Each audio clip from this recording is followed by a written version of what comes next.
पूर्वीची जी लोक म्हणजे आता पण तसं काही लोक आहेत की पहिल्या पद्धतीनेच गहू वगैरे करतात. जसं घात येऊन देणे आणि घात आल्यावर म्हणजे भिजवून घात येऊन द्यायचं आणि नांगरून वगैरे व्यवस्थित पेरायचे. पण कसं आहे ना, ते चांगलं नांगरायसाठी ती घात वगैरे यायची वाट बघायची. आणि नंतर समजा पेरून झाल्यावर नंतर पेरून झाल्याच्या नंतर 21 दिवसांनी गव्हाला पाणी वगैरे द्यायचे. हे सर्व करायचे. आता तसं नाही. आता थोडंसं म्हणजे काही लोक बदल करतात ह्याच्यात, तसंच आम्ही पण बदल करतोय. आता बघू शकता रेनगन वगैरे लावलेली आहे आणि आता नाही नाही बोललात तर गहू उगवायची सुरुवात झालेली आहे आणि टोकलेला गहू आहे. तसंच की आता जर समजा हा उगवतोय गहू, ह्याला जर मी आता 21 दिवसांनी पाणी दिलं तर मात्र हा गहू जगणारच नाही. म्हणून काय, ज्या दिवशी पेरला त्या दिवशी पाऊस पडला, जास्त नाही पडला पण अगदी जसं गव्हाला पाहिजे होतं तशा पद्धतीत तो पाऊस पडलेला आहे. आता तो पाऊस पडल्याच्या नंतर आता थोडंसं 1 तास भरत, जास्त नाही तर प्रत्येक ठिकाणी भिजवायचं आहे. ह्याचं पॉईंट करून रेनगनचं 1-1 तासभर भिजवायचं आहे. तेवढा पाणी बस झाला.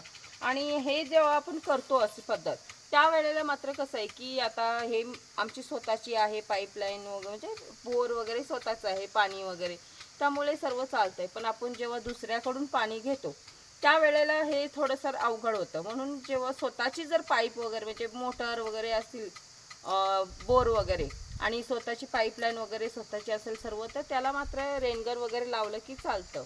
आणि एक आहे की आपण जेव्हा असं पाणी वगैरे देतो त्यावेळेला मात्र आपल्याला 10-10 दिवसाने पाणी दिलं की हे गहू बघा चांगले येतात. ते पण 10-10 दिवसांनी देणं गरजेचं आहे, कारण की ह्याच्यामुळे वल ही जास्त होत नाही आहे. तर जेवढी आपल्याला गव्हाला पाहिजे तेवढंच वल होते आणि गहूसुद्धा खूप चांगला येतो. आता समजा एखाद्याला रेनगनने वगैरे असं पाणी द्यायचं असेल आणि तुमची पाईपलाईन जर PVCची असेल तर त्याने मात्र हे असं रेनगनचं जोडूच नका. कारण की कसं होतंय की जो PVCचा पाईपलाईनचा आहे तो फुटून वगैरे जातो.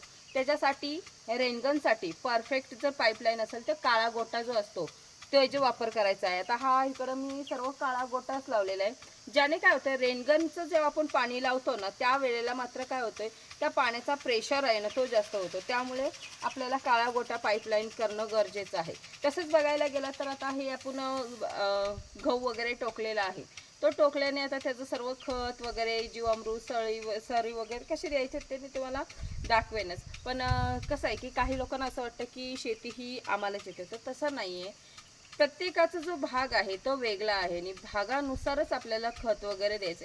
आता आमचं थंड वातावरण आहे त्यामुळे मी माझ्याकडचं तुम्हाला सांगेनच खत वगैरे कसं द्यायचं.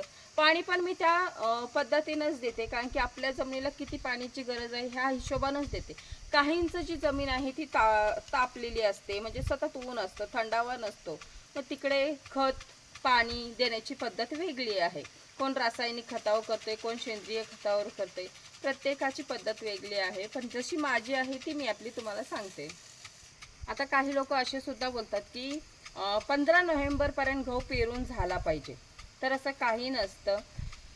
पेरायचं वगैरे असं त्याच टायमात सीझनमध्ये पेरला पाहिजे असं काही नाही. तर काही होतं की जसं प्रत्येकाकडे टाईम भेटतंय तसं पेरताय. आणि आता आमच्याकडे बघा नदीकाठी जी पाणी वगैरे झाल्यावर हे करतात, पेरतात वगैरे नदीच्या गाळामध्ये, ते मात्र कसं होतंय मे महिन्यापर्यंत गहू काढतात. मग ती कुठल्या सीझनमध्ये पेरत असतील.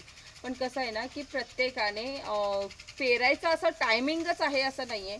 तर ती जमिनीची सुपीकता तशी असली पाहिजे. बाकी तुम्ही कुठल्याही सीझनमध्ये हंगामामध्ये पेरलात तरी ते गहू व्यवस्थित येतं. आता तसं बघायला गेलं तर आता हे जे सिस्टमॅटिकली आम्ही गहू वगैरे केलेलं आहे, हे सर्व टोकन वगैरे करणं आता पहिलं आम्ही केलेलं होतं, नाही असं नाही आहे. पण तेव्हा पाबारीने पेरलेला होता आणि एवढा म्हणजे सिस्टमॅटिकली झालं नव्हतं. पण ठीक आहे, त्याच्यात थोडाफार अनुभव होता की तो गहू वगैरे खूप चांगला येतो. आणि त्यावेळेला रेनगननीच त्याला पाणी दिलेलं, बाकी असं खालनं पाणी दिलंच नव्हतं. त्यामुळे तो एक अनुभव चांगला आहे की आपल्याकडे तसा गहू खूप चांगला येतो. आणि आता हा रेनगननी जो आपण भिजवतोय ह्याचं मात्र फक्त ना 1-2 इंचच आपल्याला ओली झाली पाहिजे.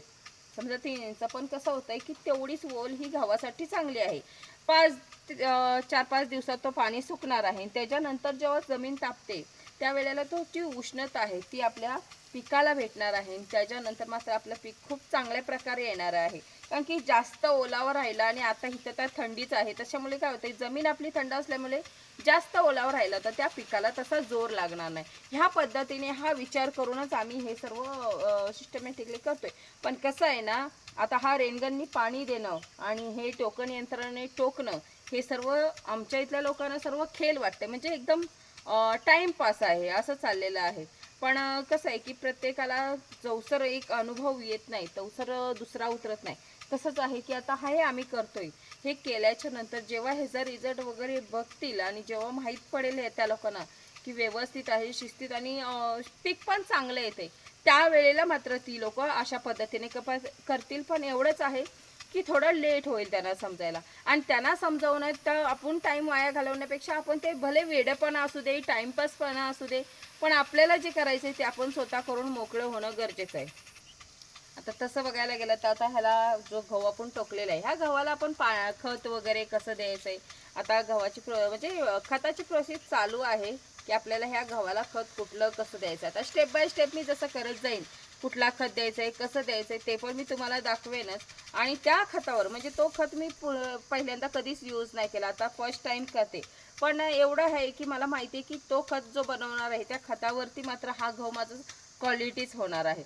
मग हा जो अनुभव म्हणजे ही आपल्याला जो माहिती आहे की ते आपल्याला बरोबर योग्य दिशेने आपण करतोय, हे मात्र माणसाला माहीत पाहिजे की स्वतः करणारा जो काही कुठलाही प्रयत्न असू दे तो योग्य आहे. त्याने मात्र तो योग्य प्रयत्न करून गरजेचं आहे बघणं. तसंच आता हा पाणी वगैरे जो देतोय आम्ही रेनगननी, तोही आता हा इथं एवढा जो पाणी दिलेला आहे तो बस झालेला आहे. आता सेकंड पॉईंटला आम्ही लावणार आहोत. तसंच आता स्टेप बाय स्टेप जसं माझा गहू वाढत जाईल आणि काही लोकांचा बघा गहू पिवळा वगैरे पडतो, तेही सुद्धा मी दाखवेन की स्टेप बाय स्टेप शेवटपर्यंत तुम्हाला दाखवेन की कसा गहू येतोय, कुठल्या पद्धतीत येतोय. काही लोक बोलतात ना शेती पिकत नाही, शेतीमध्ये लॉस जातो. पण जर समजा आपण चांगले प्रयत्न केले आणि प्रयत्न करताना थोडीशी काहीतरी बदल केलेला, आपल्याकडे अशा पद्धतीने येत नाही तर दुसऱ्या पद्धतीने बघावं, तशी जर पद्धत एखादीनी बदलून बघितली, थोडंसं त्रास होईल, मूर्ख म्हणतील, पण तरी पण आपण ते प्रयत्न करून बघावं. त्याने मात्र आपली जी न पिकणारी शेती आहे ती मात्र चांगले पीक देते आपल्याला आणि फायदा पण होतो आपल्याला. आता गहू पेरलाय, गहू पेरलेला आहे तर तो एवढा आहे, एवढी गॅरंटी आहे मला की हा जो गहू आता पेरलेला आहे ते त्या एवढं आहे की उत्पन्न जो मी विचार केला आहे तेवढं मात्र त्याच्यापेक्षा क्वालिटी येणार आहे. फक्त एवढंच आहे की रानातली जी जनावरं आहेत त्यांच्यापासून ह्याला धोका तर आहेच, पण त्याला पण असं मोकळं नाही सोडायचं आहे. शॉक सिस्टमने आपल्याला इथे शॉक सिस्टम करायचे आहे. पण अजून ते क्षेत्र माझं पेरायचं राहिलेलं आहे, म्हणून अजून शॉक सिस्टमचं हे केलेलं नाही. आता मात्र काय होतंय की आपण जी पद्धत आपण वापरतोय पहिल्यापासून ते बदल करून आता ही नवीन जी पद्धत आपण आपल्या विचाराने, काही यंग लोकांना ही नवीन नवीन लई विचार येतात की आपण असं नाही असं केलं पाहिजे. पण ते केलं पाहिजे फक्त डोक्यात नाही तर खरोखर घडलं पाहिजे तसं. आणि भले मग काही होऊ दे, आपण जो गहू पेरतोय ते मात्र आपल्याला कन्फर्म झालं पाहिजे. आता मी जो हा टोकलेला गहू आहे हा मी 100% सांगू शकते चांगला येणार.